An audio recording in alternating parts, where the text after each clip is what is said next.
Hello, Team Absolution fans, far and wide. It is me, the captain, joined with the late, the great, the Doombringer Griffin. Stop telling everyone I'm dead. You are dead. Where have you been? One will always wonder. Not adhering to my video production schedule. We're so happy to have you guys here today, the day after E3. As always, we're going to wait about 4 minutes before we get started. And then we'll go ahead and start up damage check. And yeah, so in the meantime, we can talk about... Oh, sorry about that. Let's talk about the good old E3. Well, first we have an Ask Absolution. Will Mega Colony be good? Answer quick, I gotta go. I mean, it looks pretty spicy. It's looking like it's building pretty quick. I mean, I'm most impressed with a clan when 2 separate cards say, yeah, just go ahead and get your grade 3 whenever you want, basically. Especially when it's the only clan in the game that can do it so far. Right. I mean, we're talking about Mega Colony straight up consistency. It's got good effects. It's got good units. It's got an interesting and intuitive mechanic. And its bosses are beefy. So I'm pretty happy with what they've got so far. I don't know how they'll hold up in the long game, mostly because that's what I feel Protect's biggest issue is. Even though they're a defensive mechanic, I guess you just rewrite a bunch of times and just get free stuff, and that's pretty good.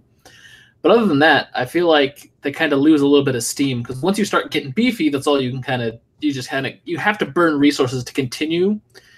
And I feel like Mega Colony's power spike goes from like 1 to 3, and then it goes up a little higher, like 3 to 3 to 3 to 3, and after that, it just goes downhill. Mega Colony is Protect, correct? Or yeah. Is it It's Protect. Yeah, but that's pretty cool because that's like a strong level of aggression with also an incredible power of defense. You know what I mean?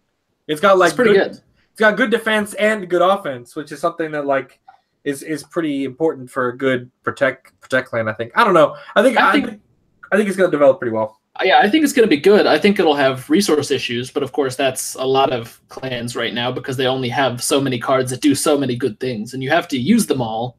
And then once you stop, you run out of things to do. Absolutely. Absolutely. Sage advice from me. So eloquent. All right. Now that we answered that question really quick, I do want to get you to... Ryan, did you watch E3 conferences? I'm assuming you had to. No. No? Oh, man. I'm not a news site. I don't have to watch those. I just have to listen to you guys talk about them and then try and figure out from context what is going on. And all I know is Kojima done some funky stuff, and we have no idea what's going on. Once again, I still remember last year after last year's trailer. I remember the interview afterwards where like one of the high executives in Sony was like, after about 12 hours into the game, it starts to come together. I'm like, what? Kojima making an anime, you got to watch all the way through. It's like, this is good, but you're 24 minutes, never gonna make it there. You got to make it first the introductory arcs, you know. Introduce all the squad, then you know. That's what I'm saying. I gotta repeat what I said to you. What I said to you earlier today. Can we talk about the guy who has to sell the Kojima Corp baby plugs that you just stick on your chest to see the spooky dead guys? Like, hold up. You get a knock on your door. Excuse me, sir. Would you be interested in buying a Kojima Corp baby plug? It weighs between 6 and 15 ounces, depending on the baby, and it helps you see the future men that want to kill you. Hang on. You're watching an infomercial. Are you tired of getting dragged into the void by Lovecraftian void beings? Do you feel like you're missing an emotional weight on your chest at all times? And you need the Kojima Corp baby plug. It's free. Just pay 18 years of child support. So I've been thinking about it. For me personally, I think either Microsoft, Nintendo, or Ubisoft won E3. Nintendo won if you love Smash. If you don't like Smash, then Nintendo kind of lost for you because like 3/4 of its entire direct was devoted for Smash. But if you were anywhere close to a Smash fan, which most people are, or else Nintendo wouldn't have done it to begin with, then you obviously are in love with the Nintendo Direct. Microsoft was actually pretty impressive because it had the first trailer for Kingdom Hearts 3 since besides the orchestra, but it had like a cool trailer for Kingdom Hearts 3. It had Devil May Cry 5. It had like 50 games in it.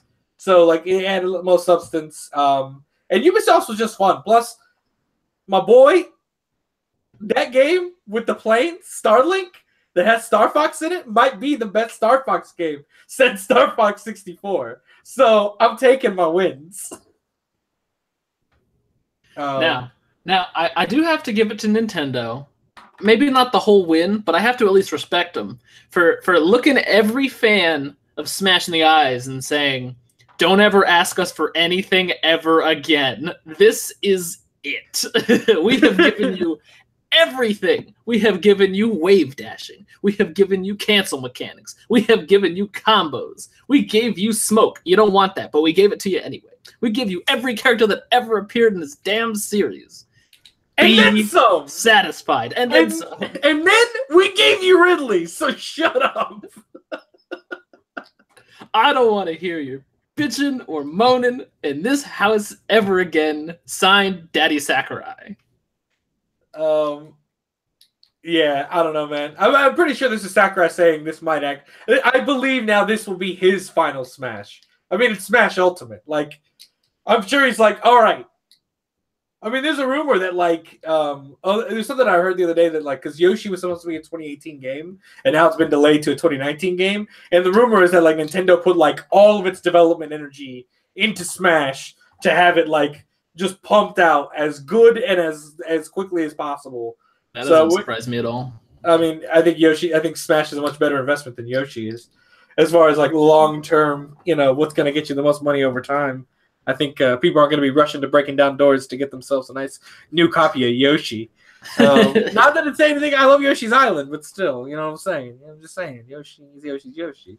And that being said, let's get started with damage check, as I'm sure you all are waiting for us to start with, of course, the spoiler reel. We're going to go through this pretty quickly and cover just the triple R's and double R's. So we're going to be covering, we might cover a rare here and there that I think is interesting. But the first things first, we got Machining Mantis. He is the triple R for Mega Colony. Auto Vanguard Rear Guard when placed, Counterblast 1. Look at 6 cards from the top of your deck. Put up to 1 grade 3 card from among them into your hand by revealing it. Shuffle your deck, and this unit gets power plus 6k until the end of turn. This kind of goes to where Ryan was saying, so I'm going to hand it off to Ryan here. Ryan, what do you think of this card? Consistency is good, considering that you're pretty much using both grade 3s. You're using both Hercules and Stag Beetle to make this deck as powerful as it can be, with Stag Beetle on the rear and Hercules on the van.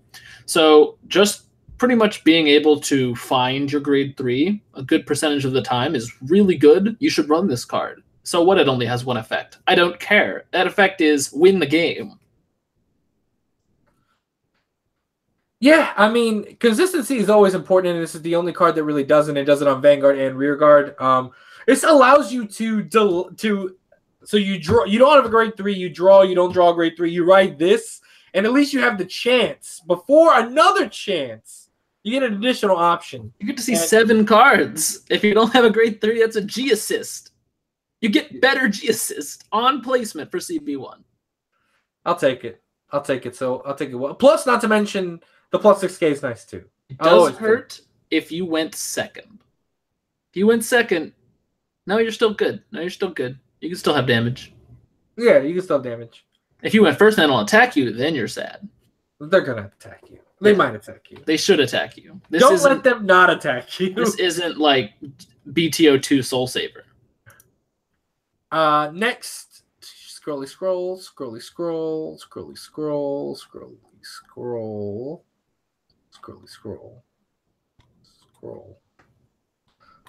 All right, so there was a comments week. We'll go ahead and cover these real quick. Of course, we have Cheer Girl back in the game as the draw PG for Spikes. Worst art so far.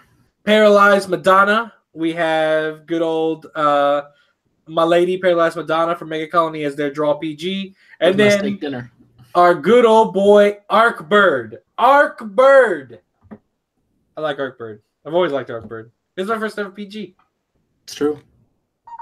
So yeah, I mean, of course, they're draw PGs. We've gone over these. It's good to see them continue. I think that they're going to really help the game. So yeah, anything you want to add about these PGs? No, they're good. You should use them in most situations. But for the most part, these are the only PGs that clans are going to have in Standard. Except for Kagero and Royals and anything else against a trial deck because they have grade 1 PGs. I think these are your only choice. You should probably be using these anyway, though. Yeah, I would agree with that. Machining Hornet. This is a double R Mega Colony, grade 1 8K, 10K shield. I have to say all of that because any of those things can vary. That's true. Machining Hornet, auto Vanguard Rearguard. When an attack hits a Vanguard and it attacked or boosted, look at 6 cards from the top of your deck. Put up to 1 grade 3 card into your hand by revealing it and shuffle your deck. If you put it into your hand, and this unit is on Rearguard, put this unit into your soul. So this is another just really good card that helps you get more grade 3 consistency. I think this definitely is going to be interesting in premium, and I think it'll shine very strong in there. But I think obviously consistency in standard is just as good. I'm gonna hand this off to my boy Ryan. Card's good. Thumbs up by Ryan. There's not really much to say. It's just good. Not really. I mean, it pops out of the soul anyway later if you still need it for anything, so that's nice. And then we'll talk about, like I said, it's been mostly a commons week. I'm going to talk about these 2 triple Rs. I think one of these is VR, technically. So, Machining Stag Beetle, finally making his triumphant return in Standard.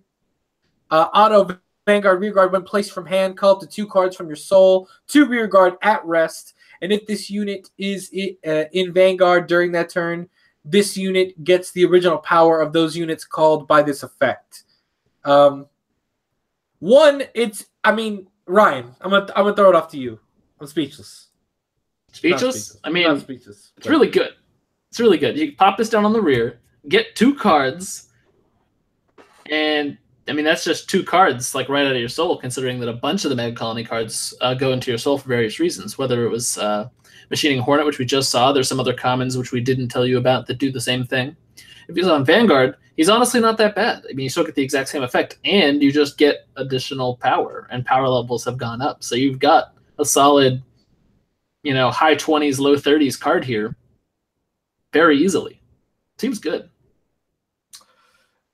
Definitely. I would have to agree with that. I mean, it's just a strictly better Machining Stag Beetle. Like, it does everything Machining Stag Beetle does, but better, because it does it on Rearguard too. It's true. And more power. Nice 12K. So next is the VR.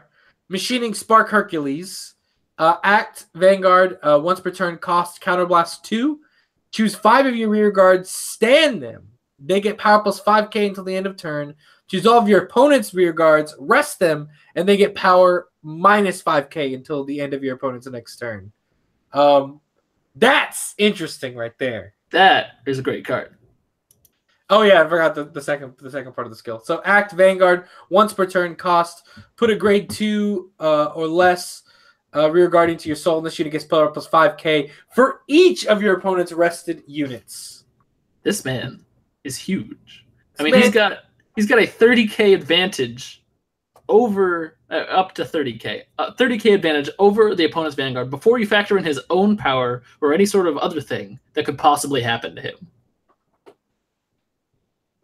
And then you hopefully have a full board that is all stood now because you did everything in the right order, and everything is great. There is nothing wrong. Like there's like I have very little detriment to say about this card except that he's a 12K. But I mean, like that's to be expected given the protect mechanic given to it. But like this card offers you so much, like. Standing 5 dudes? 5? That's so good. It's so good. So good. I'm a huge fan of this card. And I think Mega Colony is going to be looking extra spicy going into Standard. So, the last card I want to cover real quick so we can go ahead and talk about this. So me and Ryan can go ahead and talk about this a little bit. Attempt Mammoth. Vanguard, EB1, it's, I don't know why I'm saying that. So it's a Tachikaze. Continuous rear guard. During the battle, this unit attacked this turn.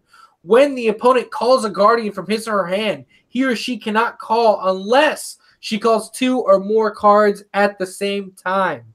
And then auto rear guard. at the end of the battle that it attacked, remove a card from this unit's equip gauge. If you cannot, retire this unit. So yes, now rear guards are getting sold. That is Tachikaze's thing now. How do you feel about that, Ryan? I like it. It's a little gem of unused design space that Bushiroad hadn't already occupied. And it's super interesting that they now have this mechanic that everything works around. I mean, not only are you able to store resources for later, I mean, you can essentially just draw cards on layaway for certain situations, or use them to pay costs like this one. I mean, it's no secret that this card is pretty good for what it does, but it has the old Compass Lion type mechanic where it's a strong grade 2 that does things by itself, but if you can't pay its cost, it dies. Or forces you to pay a cost that's otherwise not that great. Let's see. There's another double R in here that explains it a little bit better, and it's Sonic Noah. And where is that? Oh, here we go. And if only he had oh, here we go. Yeah, Sonic Noah is a double R grade 2.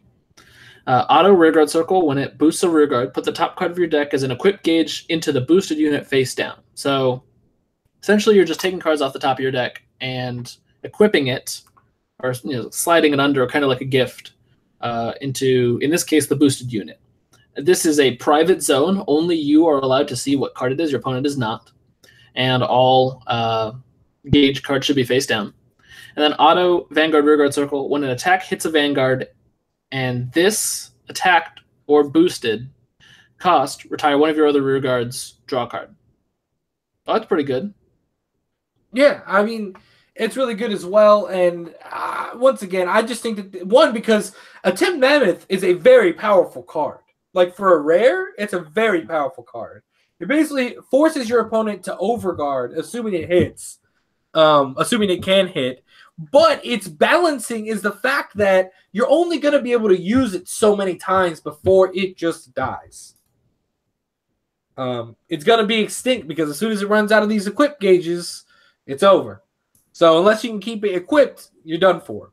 Which I think is a great way to balance a powerful skill like that. What do you think? I think so. I think I like the way they're doing Tachikaze. They're essentially creating an additional limited resource for Tachis to go through, and in exchange they get slightly better skills or a little bit more utility, and that's interesting. I like that. We're actually going to get a bit better picture of what they're all about, considering that Bushi actually spoiled a bunch of foils of Tachi all at once, and that's how we kind of skipped over it. So let's go with Assault Dragon Blight Ops. It is a 9k grade 2, 5k shield.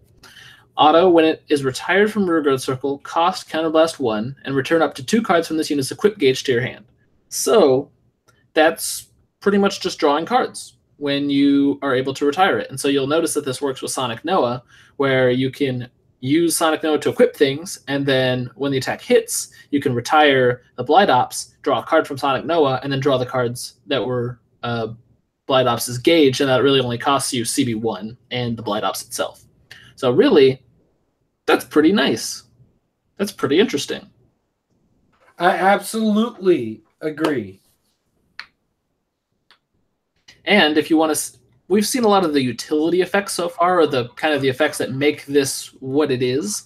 But here's where you're going to get to see a bit of the normal Tachi flavor. Tyrant Deathrex, Tachikaze Triple R, Auto, Vanguard, and Rearguard Circle. When it attacks a Vanguard, cost Soul Blast 1 and retire one of your other rearguards.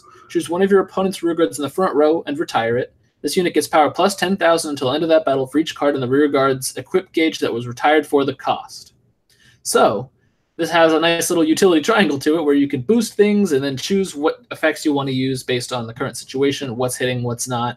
So, but Tyrant Deathrex is pretty much going to be on the rearguard circle your main kind of switch for your mechanic, as you can't always rely on, for example, attacks hitting with Sonic Noah.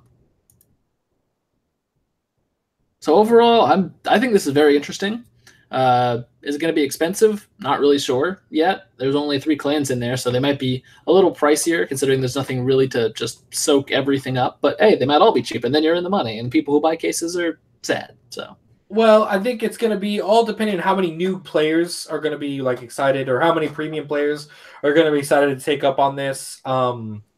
I think a set will actually be some money. I think that this brings a lot of power to the table. We still have to see what spikes fully bring to the table. And since they're saving them kind of for last, I feel like they're going to be beefy. And it's going to be interesting how the old four, because we had this discussion, I think I had it with Keith and Braxton at some point. By the way, Braxton was supposed to join us, but I think he took a nap. His brother graduated. His brother graduated high school, so I'm going to give him a pass today. So that being said, I think Braxton, Keith, and I talked about it. Where we talked about like they're going to have to be, and I think Nate and I talked about it at one point too. Balance throughout sets. Like, how is Royals going to deal with some of this stuff? How is Nova's going to deal with some of this stuff? How is OTT going to deal with some of this stuff? And I won't know for sure until we actually get into the fray of it all to see if the game is balanced as an overall or if the next set is purely stronger than the one before it. And if that's the case, then by the time Shadows get here, yeah, that's what I'm hoping they specifically do not do. Now, keeping things interesting has never been something that Bushi's been bad at, but they also tend to go overboard when they get a really good idea. So hopefully we're not going to get caught in this loop of, we're 3 sets down and they're busting out all the stops, and Rolls is like, what was special about me again? Yeah, no, I definitely agree. And, I don't know. It'll be interesting. So only time's going to tell. But I think right now they all seem to have an equal power scale. It's not looking like one's bonkerly more powerful than the others. So we'll have to wait and see as more spoilers get released. But now we're going on to news, Ryan. Are you ready for some news? Tell me about the news, Jose. All right. So I'm going to cover this at lightning break speeds. So the rule changes are finally, as of June 10th, the rule changes went live officially. So I'm going to, once again, for new audience members, for new people watching, for people watching the archive, for new players, because now that Standard is coming out, I'm going to go over a lot of this stuff in a redundant fashion because I want new players to feel welcome, both in the channel and to the game. That's how you grow everybody and make everybody happy. So some of the new rule changes. If you received, this is for more premium players, to be honest, though. If you received a V start deck from the Bushiroad Caravan, the cards with their lacking background, they have like the clan symbols in the background. They are legal to use, so feel free to use them if you so feel the need. You must, and this is more important in regional tournaments and probably ARG. I probably will enforce this as well. You must have enough gift markers for your deck, even if you don't use them all. You will be penalized in regional tournaments if you don't. So basically, just make sure you have enough. If you end up not having enough, you're going to be very sorry because you could get penalized that in a higher tournament. So yeah. So Ryan, I don't want you getting DQ'd over something stupid like that. Hello? You heard me. Who's the man with all the deck check mistakes? Braxton. I'm going to trash him because he's not here. Braxton. I'm going to forget my Conroe. Once every other tournament, Braxton messes up his deck list. If you're going to sleeve your gift markers, they must be in a sleeve different than your main deck. So this is purely so that your opponent, in case he's not paying attention, knows exactly which card is the protect card and that he knows that it's there. So it must be in a different sleeve. That being said, I did ask Andrew, if you play premium, your gift markers can be in the same sleeves as your G-Zone. There's no problem there. Because your G-Zone shouldn't go to your hand. So, yeah. You can't mix gifts in Extreme Fight. If you ride King of Knights Alfred and get a fourth gift, you cannot ride Imperial Daughter later in the game and get a Protect gifts. Once you ride a card with a certain gift type, you can only use gifts of that type. You can still ride the Imperial Daughter, you just won't get her gift. So that's important. For those out there who are hoping for clan mixing later, or maybe alternative gifts. We're all now very sad boys.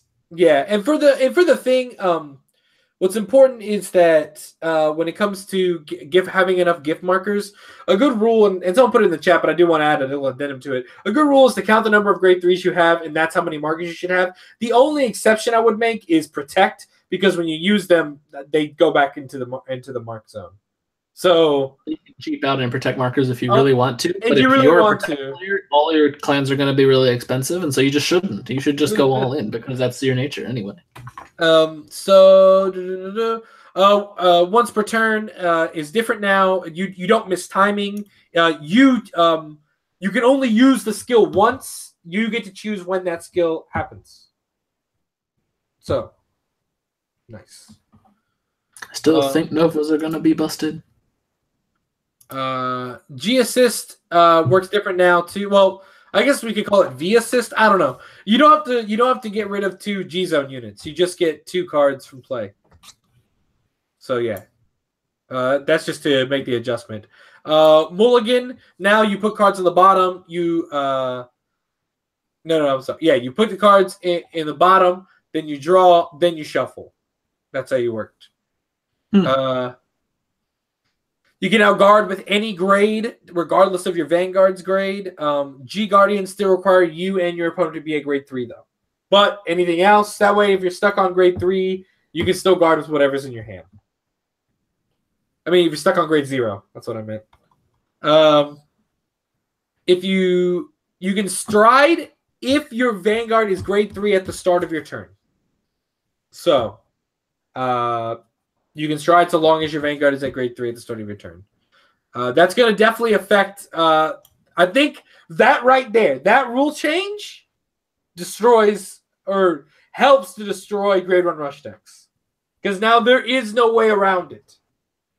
Like, they will be able to stride. You will suffer. And feel free to say anything, Ryan, at any point. I'm just reading these off. Read the rules, my guy.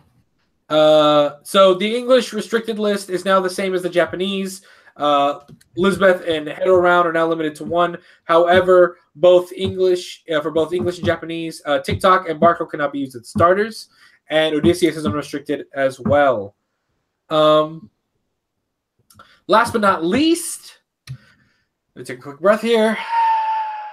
Don't mix up your triggers. I mean, you can in terms of premium, but just know that only V triggers give the extra shield and 10k power. If you check an original or G series trigger, you will only get the 5k power associated with them.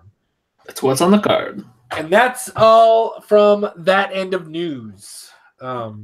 Ryan, anything you want to say there? I think the trigger thing is a smart play, given that so many triggers from the G era are just that powerful.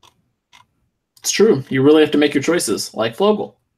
Like I'm still running Flogel in premium. You have to run Flogel. You don't have a choice. You gotta do it. You got a better Blaster Blade. Why wouldn't you stand him? Why wouldn't you do it? Sorry. Got a little crazy there. I apologize. That being said, you got to do it. It's going to make you happy. There is one last thing I wanted to bring up. Let me see if I can find it.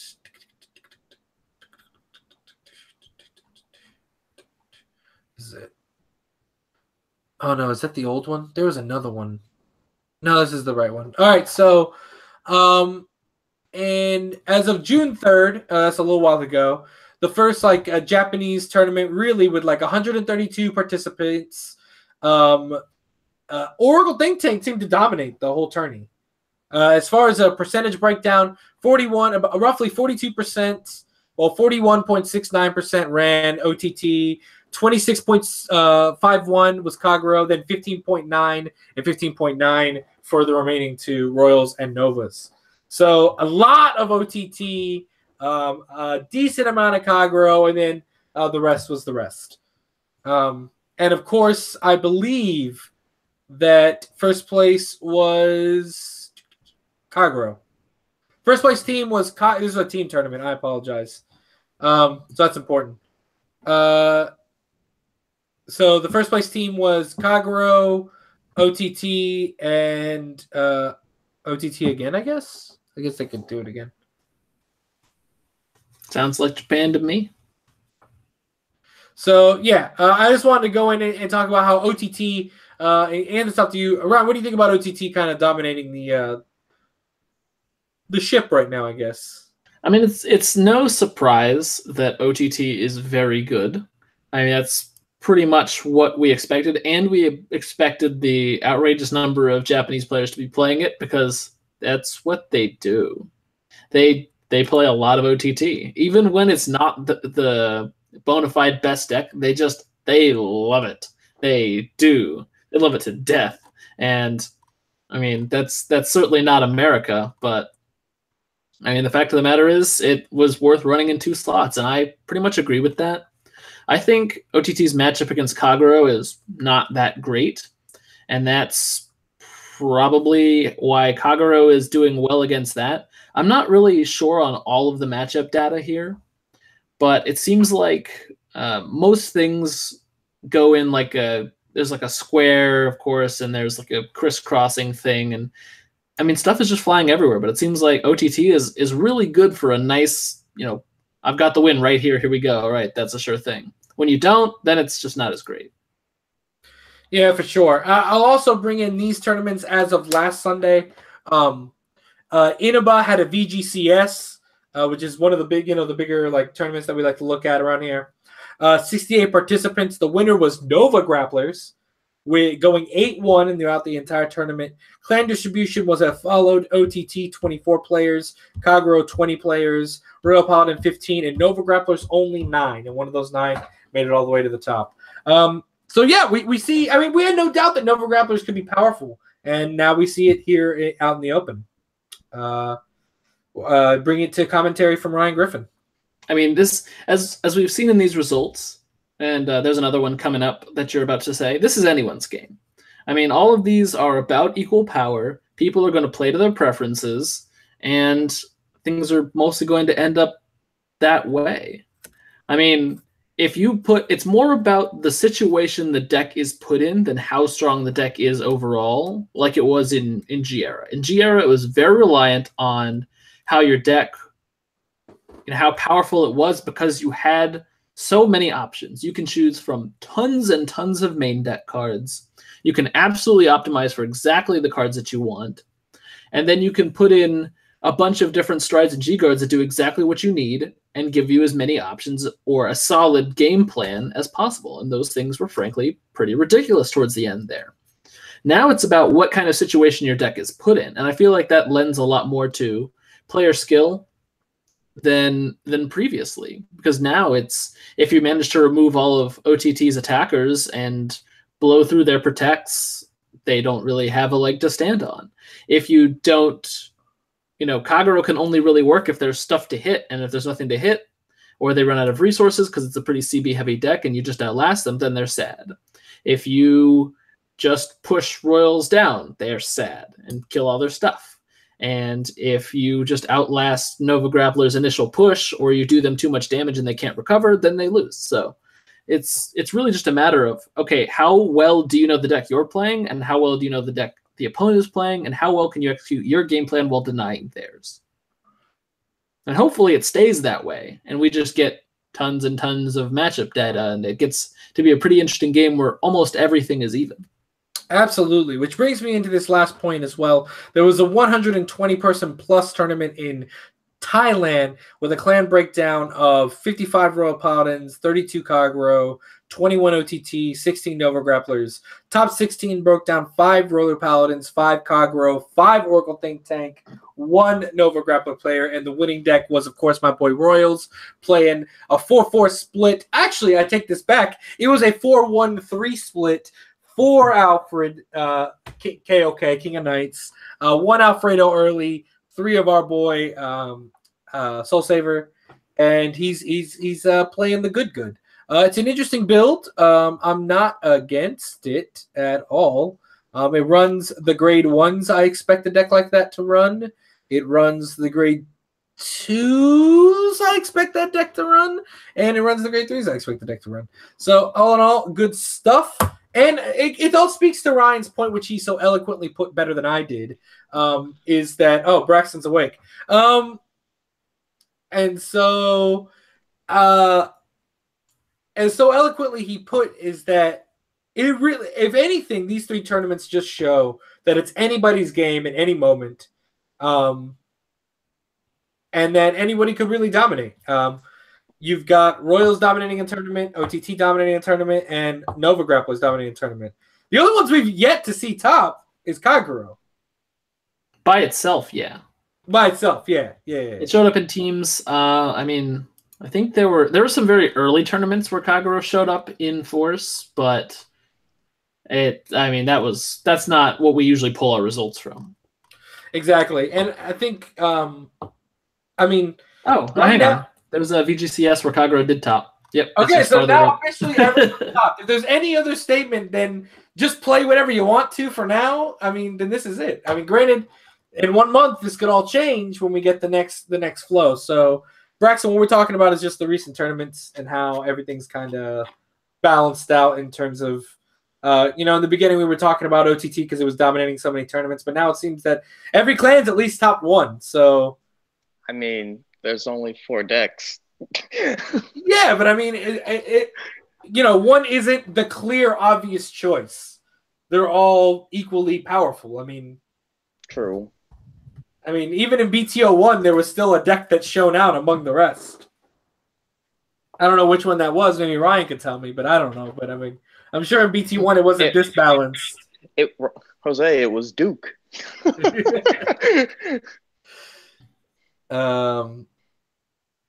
And so yeah, that's where it all breaks down on that, and that's the end of news. Unless Ryan, you got any other news? No. Enjoy yourself. Premium standard is on the way. Premium is shortly after. Have yourself a good time. All right.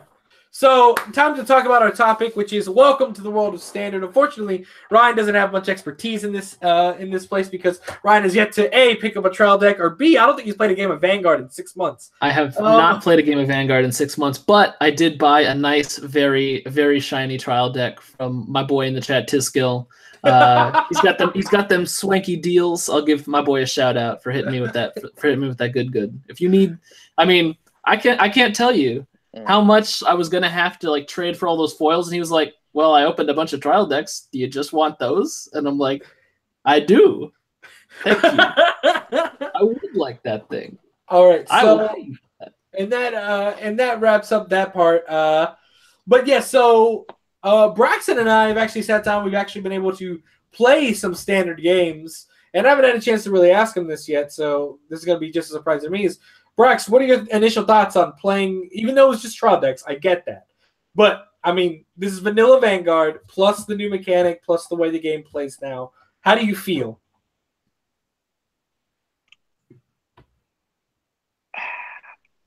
I don't know. It's definitely fun. But, obviously, it's like you said, it's the 2 trial decks. It kind of, I guess because it is a trial decks, it's kind of like a little extra sacky. Yeah, I'll agree with that. One thing I'll say though, from seeing the 2 trial decks and playing them, to me personally, I felt like Kaguro's does a lot more. Yeah. There's more stuff in the Kaguro one than in the Royal one. Yeah. The Royal one does not do much. Royals don't do anything, Jose. Shut up, Royals! You don't have a mechanic. All you do is you sit there and you swing your sword and take damage. and someone's going to win. No. Marin calls dudes. Alan calls dudes. What's her name calls dudes? Marin's not out yet. Well, yeah. Well, in the trial deck, yeah. I mean, I'll concede the point to Ryan that in the trial deck, all I have is a nice, tasty Alan. It's like the very first Blaster Blade trial deck that I've played entirely too many games with. It doesn't do anything. Yeah, but I was playing against Andrew's girlfriend Amanda, and she was like, I was just like, dude, man, her trial deck does so much more stuff than mine does.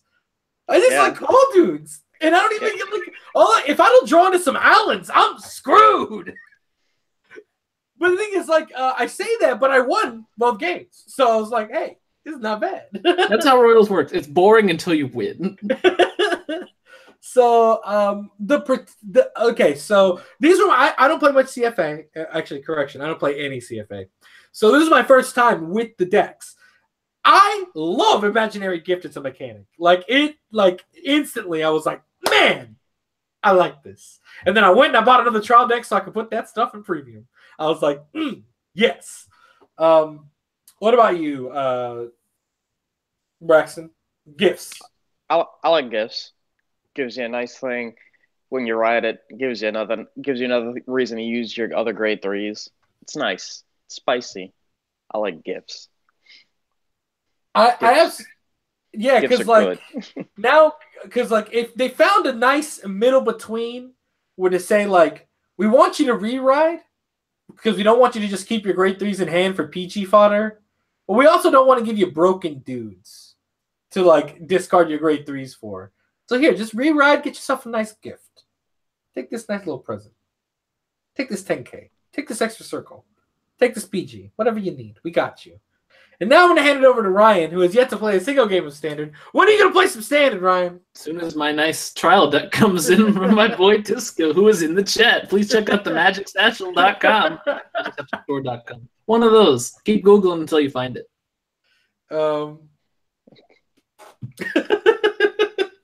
My trial deck is shinier than your trial deck, Jose.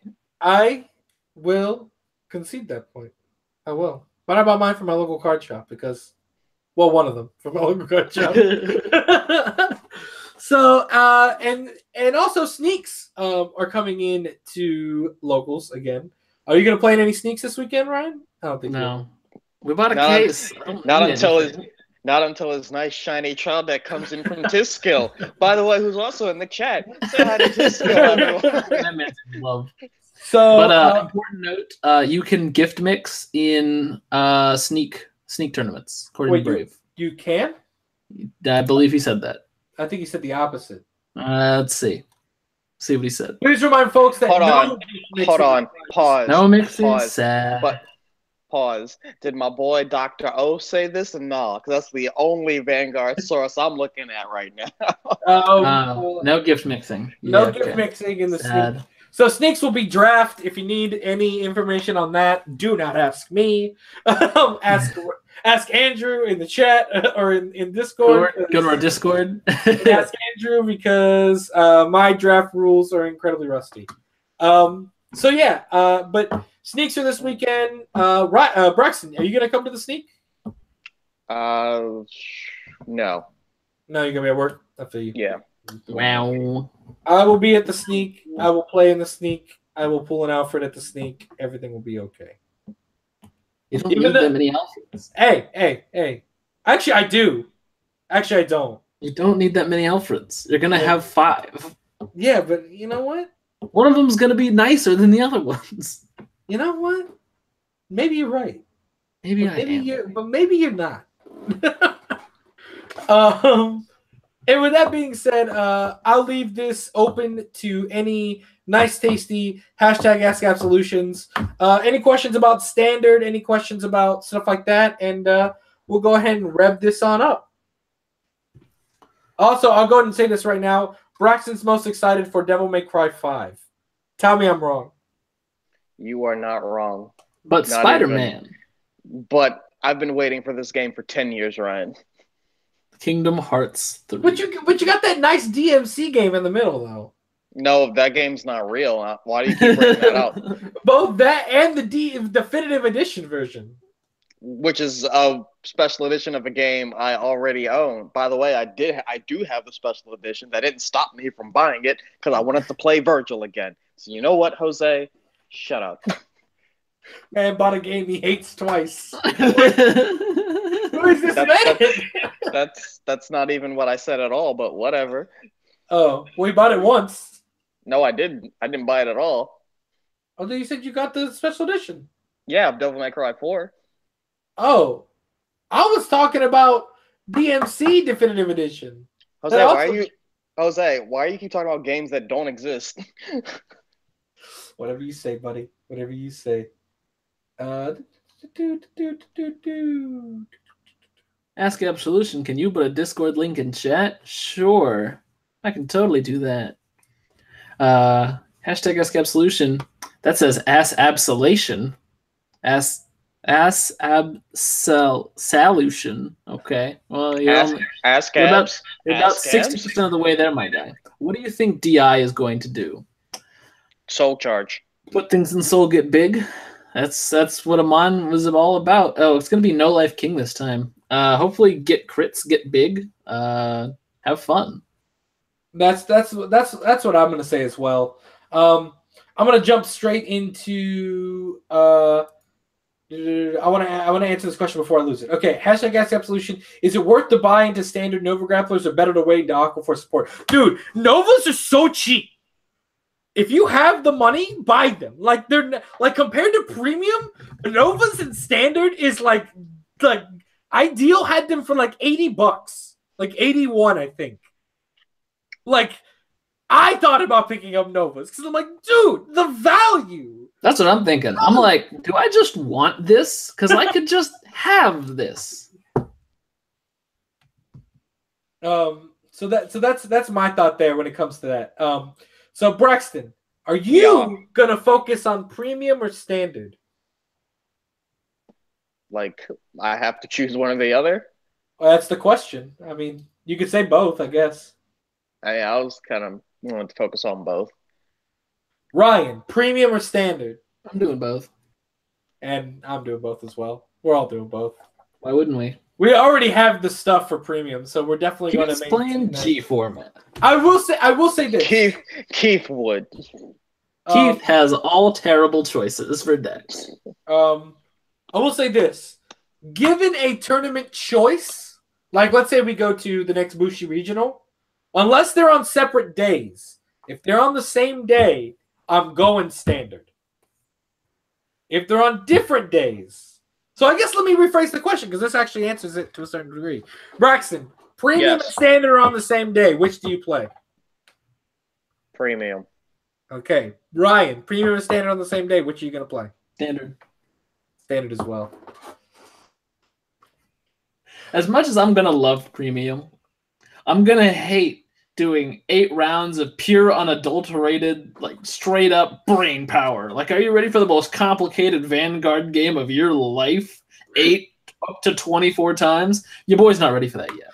Your boy needs time. If I was going to a tournament tomorrow and I'd never played this game before, I'd be like, I'm playing standard. Why not? I'll just figure it out as I go. It's the Ryan Griffin way. But if I'm going into like, where do I put my gifts? And I have strides too, and oh my god, it doesn't even like. What do I do? You know, like what the heck's this LB4 and it's LB5? I'm not about that life.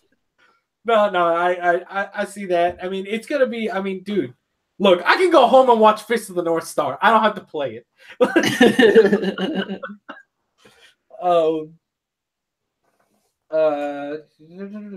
Hashtag Ask Absolution. What are your thoughts on using the manga for what cards will come out to determine effects of possible upcoming cards? I'm doing that. That's pretty much exactly what I'm talking about. And I really appreciate that because I really like the cards that came out in the manga and like never made it over here except as promos. Like I love No Life King Death Anchor. I'm super excited for DI. I hope it's kind of in the same vein because that card was really cool. It just came out really, really, really late. Super unfortunate. Blaster Blade Burst! Oh Maybe. My god, go Maybe. Away. What's a good premium idea for Novas at the moment without using Victor? I'm sorry to say this, my buddy, but I don't have one for you. I don't have one for you. If you're playing, you have to use Victor. There isn't another choice here. In premium. Granted, in standard, Perfect Risers. Standard, yeah, you're doing fine. How much do you think the SP markers will be valued at?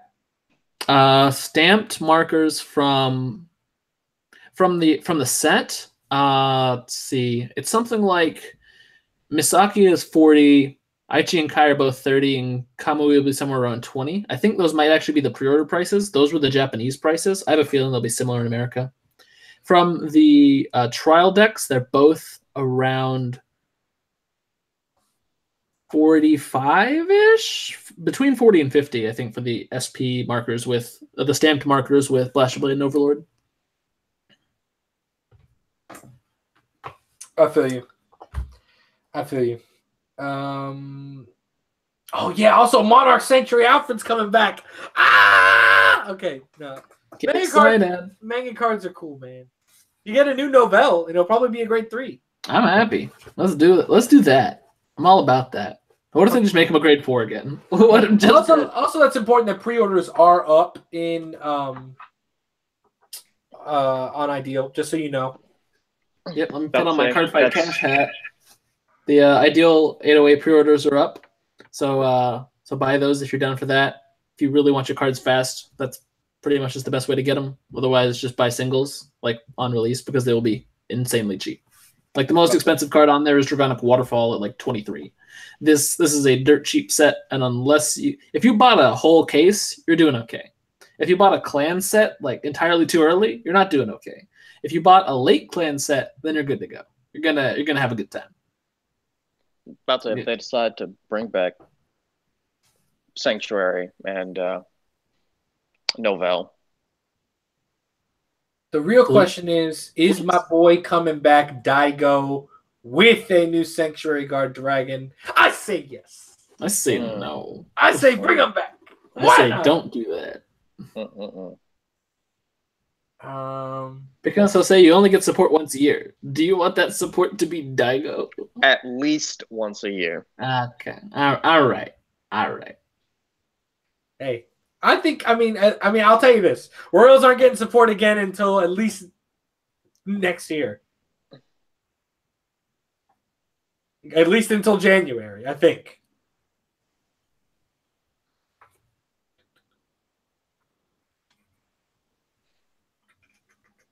All right. So I think if that's all the questions, ladies and gent, time to talk about cross tag. Let's go. Can't escape from Crossing Fate.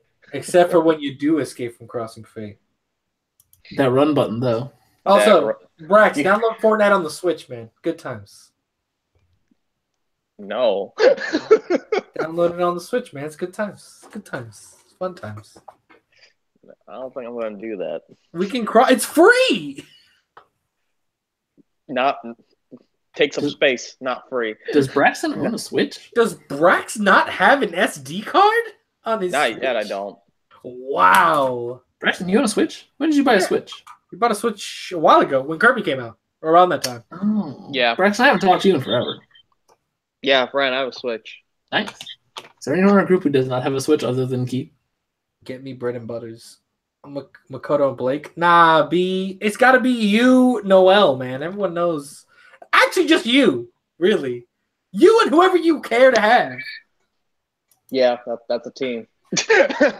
You and friends. It's Persona.